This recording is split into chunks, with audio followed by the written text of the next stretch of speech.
In 3 seconds, $4 million of Russian armor became scrap metal. The crew never saw it coming. No airstrike, no anti-tank missile. Just mathematics, coordination, and a 155mm shell traveling faster than sound. This is the Invisible War, a revolution in artillery that's rewriting every rule of mechanized combat. And it's happening right now on the fields of Eastern Europe, where Ukrainian gunners are proving that the king of battle has evolved.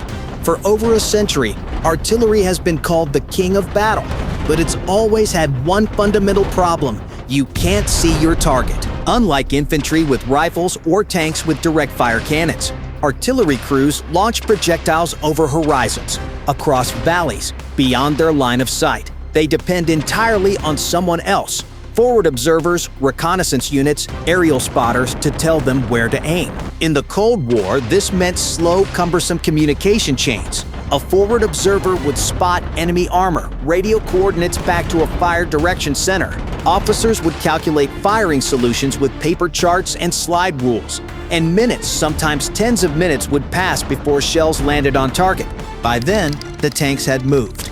The element of surprise was gone. Artillery was devastating against fixed positions and infantry formations.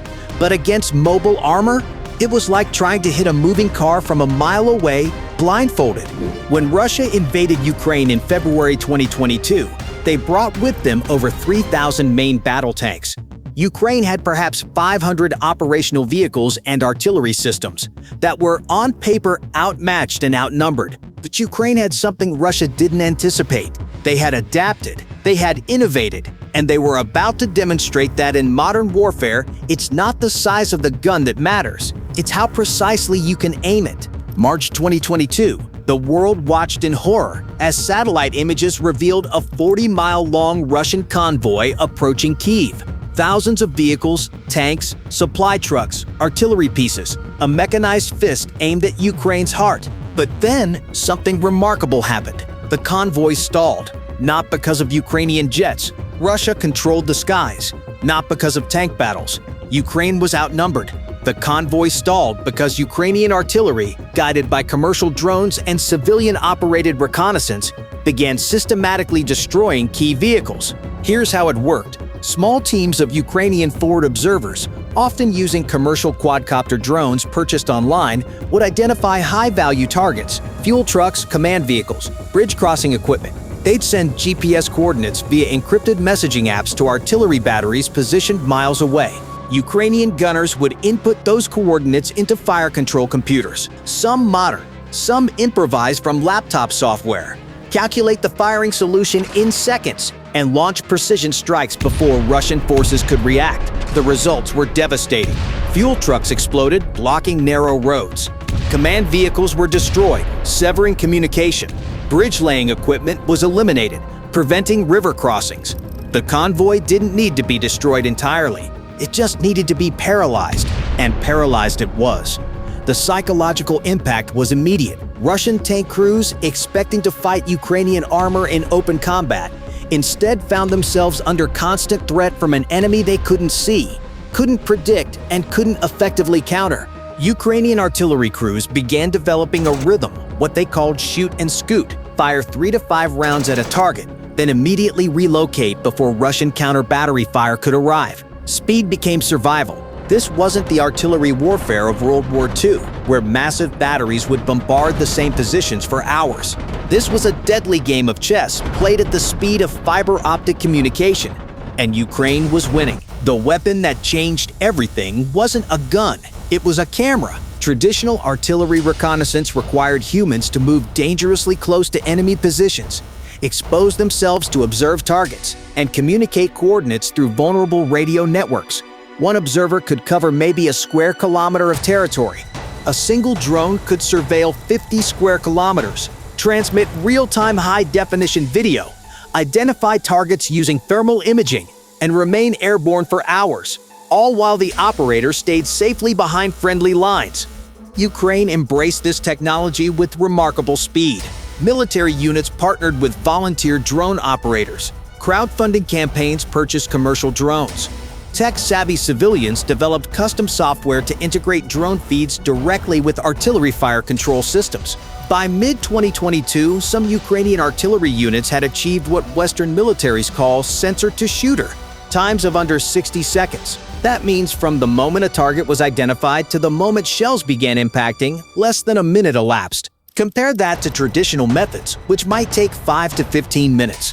For a tank moving at 40 kilometers per hour, that difference is literally the difference between a direct hit and missing by over 10 kilometers. Then came the Western systems. In April 2022, the United States began supplying M777 howitzers, modern GPS-guided artillery with significantly longer range than Soviet-era systems. Canada, Australia, and NATO allies followed suit. The M777 fires 155mm shells up to 30 kilometers with conventional ammunition, and up to 40 kilometers with rocket-assisted projectiles. More importantly, it can fire GPS-guided Excalibur rounds, shells that can hit within 10 meters of their target from that distance. Imagine the tactical implications. A Russian tank column advances. A Ukrainian drone spots them at 25 kilometers. Coordinates are transmitted. An M777 crew, positioned 30 kilometers away, fires a GPS-guided Excalibur shell. The projectile adjusts its trajectory mid-flight using satellite navigation. 30 seconds later, a 60-pound explosive strikes within meters of a specific tank. The tank crew doesn't hear the incoming round. There's no warning. One moment they're advancing. The next, their vehicle is a burning wreck. But perhaps the most significant Western contribution was HIMARS, the High Mobility Artillery Rocket System. HIMARS isn't traditional artillery. It's a precision rocket launcher capable of hitting targets up to 80 kilometers away, with accuracy measured in meters. Each rocket carries a 200-pound warhead, enough to obliterate command posts, ammunition depots, and armored formations. With HIMARS, Ukraine gained the ability to strike Russian forces far behind the front lines. Logistics hubs that were considered safe suddenly became vulnerable. Tank staging areas were devastated. Artillery positions were eliminated before they could fire a shot. Russia was forced to move its supply bases and command centers over 100 kilometers from the front, drastically complicating their logistics and slowing their operations. The invisible war was extending deeper into Russian-controlled territory. Let's break down a real strike. Summer 2023. Russian forces are attempting to advance near Bakhmut. Intelligence reports indicate a tank company, approximately 10 T-72 and T-90 main battle tanks, is staging for an assault. Phase 1. Reconnaissance. Ukrainian drone operators launch multiple quadcopters from positions 5 to 10 kilometers behind their lines. These drones are small, cheap, and difficult to detect. They fly low, using terrain masking to avoid Russian air defense radars. The drones identify the tank company assembling in a tree line, a common concealment tactic. The operators mark each vehicle's position with GPS coordinates accurate to within 3 meters. Phase 2. Targeting decision. The coordinates are transmitted to a fire direction center, sometimes a hardened bunker, sometimes just a reinforced tent with laptop computers. Artillery officers analyze the targets. They must decide which artillery system is optimal for this target. The tanks are 22 kilometers away. M777 howitzers can reach them with standard ammunition. But the officers choose something else. A Paladin M109 self-propelled howitzer using rocket-assisted projectiles. Why the Paladin? Because it's mounted on tracks. After firing, it can relocate within 2 minutes, critical for avoiding Russian counter-battery fire. The Paladin moves to a pre-surveyed firing position, one of dozens Ukrainian forces have prepared across their defensive zone. Phase 3. Firing solution. The fire control computer calculates everything: distance to target, altitude difference, wind speed and direction, air pressure, temperature, even the Earth's rotation. This process once took trained officers 5 to 10 minutes with paper charts. Now it takes 15 seconds. The computer provides the gun crew with 2 numbers: azimuth, the direction to aim, and elevation, the angle of the barrel. The crew adjusts the 155mm howitzer accordingly. Phase 4. Fire mission.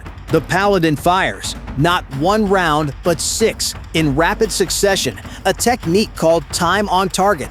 The shells are fired at slightly different trajectories and propellant charges. calculated so all 6 arrive at the target simultaneously. Why simultaneous impact? Because Russian tanks have reactive armor, explosive plates that can defeat a single hit. But 6 shells striking the same area within seconds, the reactive armor is overwhelmed. Secondary explosions, penetration, catastrophic kills. The shells travel in a high arc, reaching altitudes of 10,000 feet before plunging down at supersonic speeds. Impact. 3 of the 10 tanks are destroyed outright, their ammunition igniting in characteristic turret-tossing explosions. 2 more are damaged and immobile. The remaining 5 scatter, abandoning their staging position. Phase 5. Displacement. The Paladin crew has 90 seconds to relocate.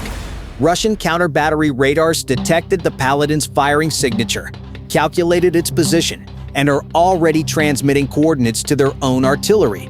Russian shells impact the firing position. Too late.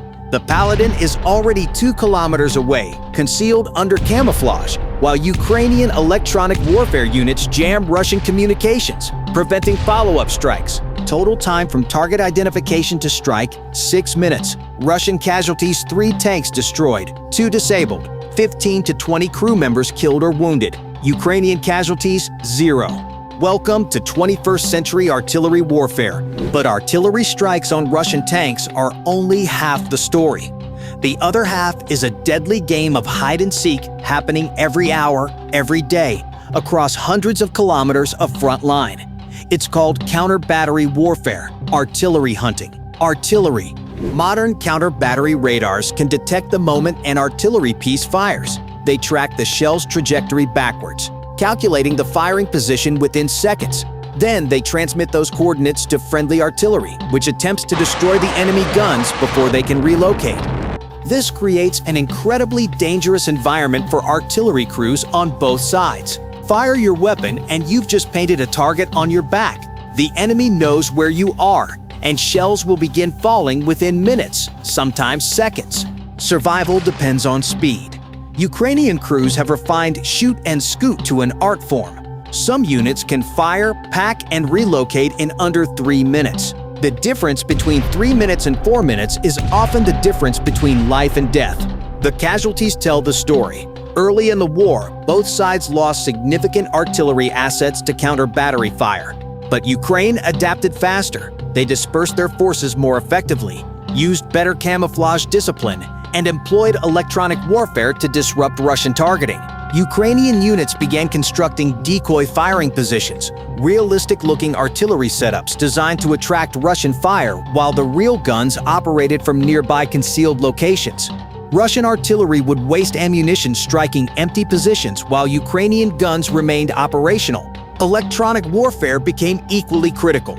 Ukrainian forces deployed jamming systems that disrupted Russian communications, GPS signals, and even drone controls.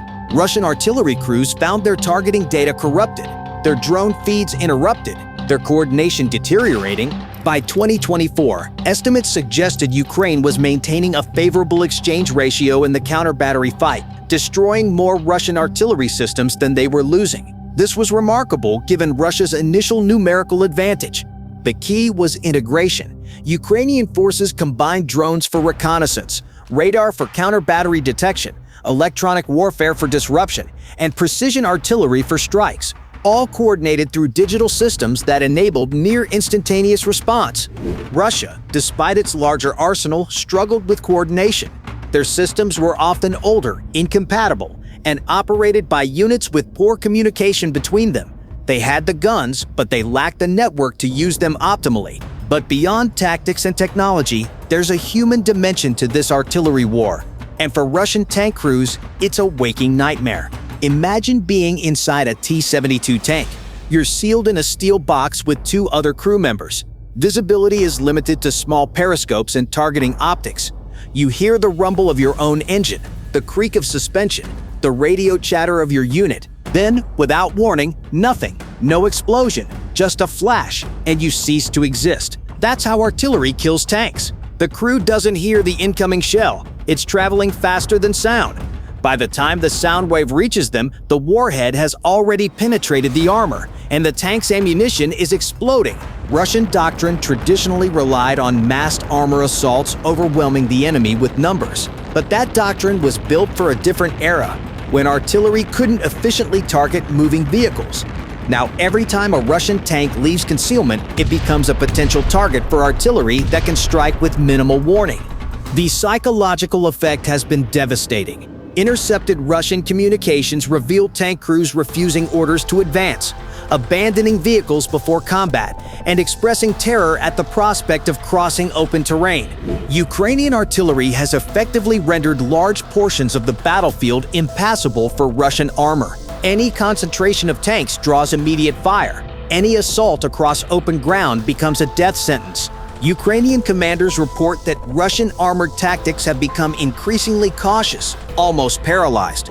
Units that once conducted aggressive armored maneuvers now rely primarily on artillery duels and infantry assaults, keeping their precious remaining tanks concealed and stationary. This represents a fundamental shift. The force that invaded Ukraine with visions of rapid mechanized conquest has been reduced to a grinding defensive posture in large part because their armor can no longer maneuver freely under the constant threat of precision artillery. Estimates of Russian tank losses vary, but open-source intelligence tracking, using verified photographic evidence, documents over 2,000 Russian tanks destroyed, damaged, or abandoned. The true number is likely higher.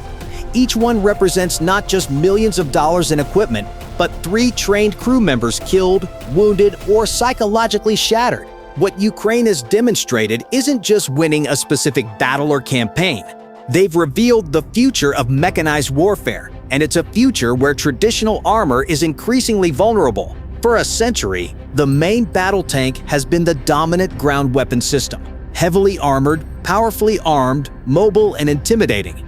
But that dominance was predicated on one assumption: that the enemy couldn't easily detect and target them. That assumption no longer holds.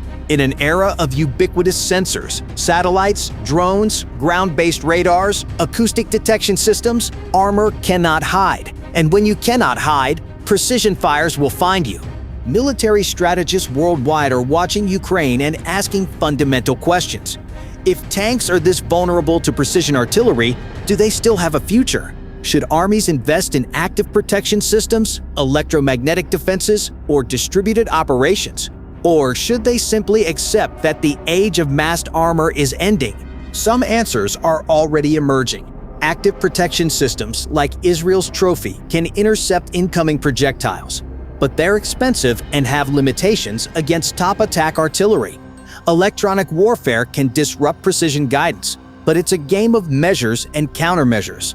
The most significant change may be tactical. If large concentrations of armor attract devastating fires, then perhaps the solution is dispersion.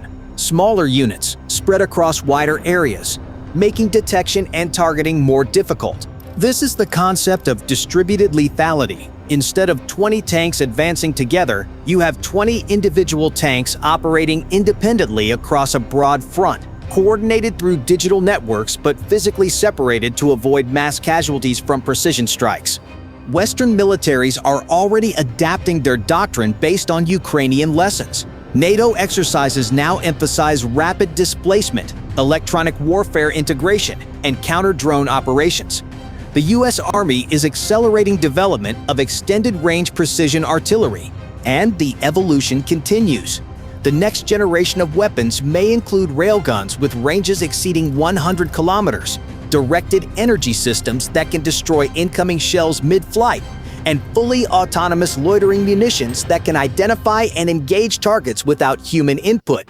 But those are tomorrow's weapons. Today, on the fields of eastern Ukraine, the revolution is happening with systems that, in many cases, are decades old, just employed with new intelligence, new coordination, and new determination. The story of Ukrainian artillery isn't really about weapons, it's about adaptation, about how a military force, outgunned and outnumbered, found a way to turn their disadvantages into strengths. They took Cold War-era artillery and integrated it with commercial drones.